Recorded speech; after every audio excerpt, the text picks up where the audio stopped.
रजनी को बचपन से ही पेंटिंग का बहुत शौक था। वो हमेशा से ही पेंटर बनना चाहती थी, पर उसके माँ और पिताजी ने उसको कभी भी इस चीज के लिए सपोर्ट नहीं किया और उसकी शादी नीरव से हो गई। नीरव रजनी को बहुत प्यार करता था, पर रजनी हमेशा चुपचाप ही रहती। वो इस शादी से खुश नहीं थी। वो ये शादी नहीं करना चाहती थी। उसे तो हमेशा से पेंटर जो बनना था। अपने इस सपने को वो नहीं पूरा कर पाई, इसलिए वो हमेशा उदास रहती थी।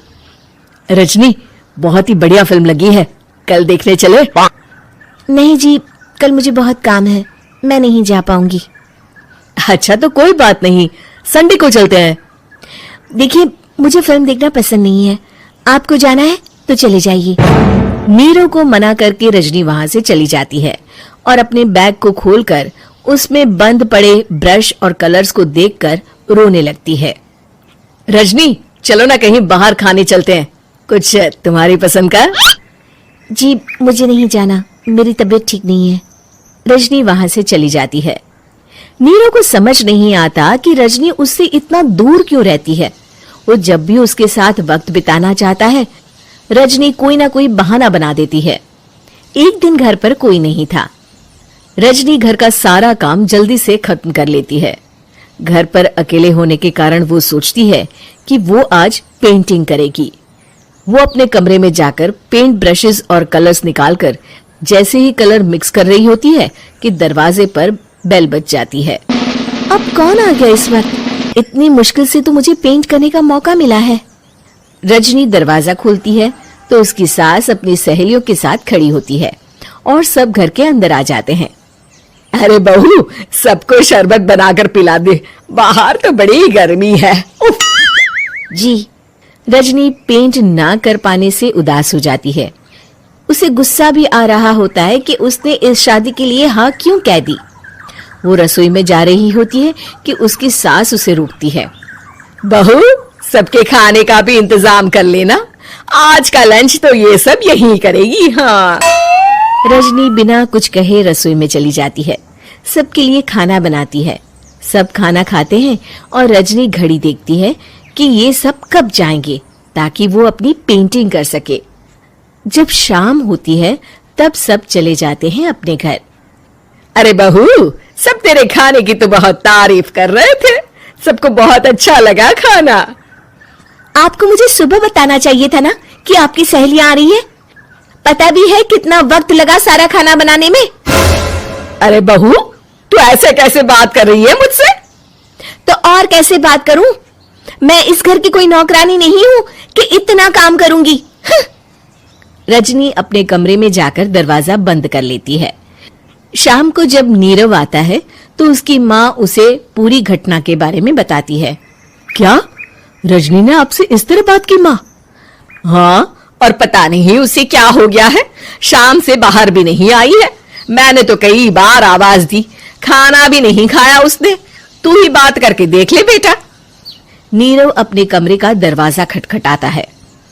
रजनी, दरवाजा खोलो, मैं हूं। रजनी दरवाजा खोलती है और फिर वापस जाकर अपने बिस्तर पर लेट जाती है। रजनी, मां से बात करने का ये क्या तरीका है? मैंने कोई गलत बात नहीं की है। अरे तुम क्यों ऐसे बर्ताव कर रही हो सबके साथ? क्या तुम इस शादी से खुश नहीं हो? रजनी कुछ नहीं बोलती।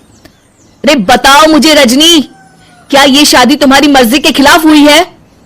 हाँ, मैं ये शादी कभी नहीं करना चाहती थी। तुमसे क्या, मैं किसी से भी शादी नहीं करना चाहती थी। रजनी रोने लगती है। चुप हो जाओ रजनी, बताओ मुझे, तुम क्यों नहीं करना चाहती थी शादी? रजनी बेड के नीचे से अपने पेंटिंग्स, कलर्स, ब्रश, पेपर्स निकालती है। इतने में उसकी सास भी कमरे में आ जाती है।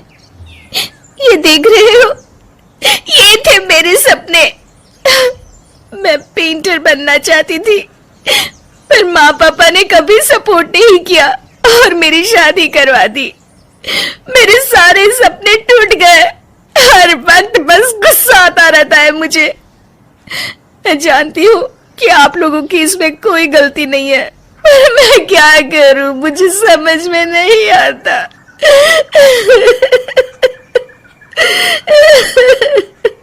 रजनी फूट फूट कर रोने लगती है।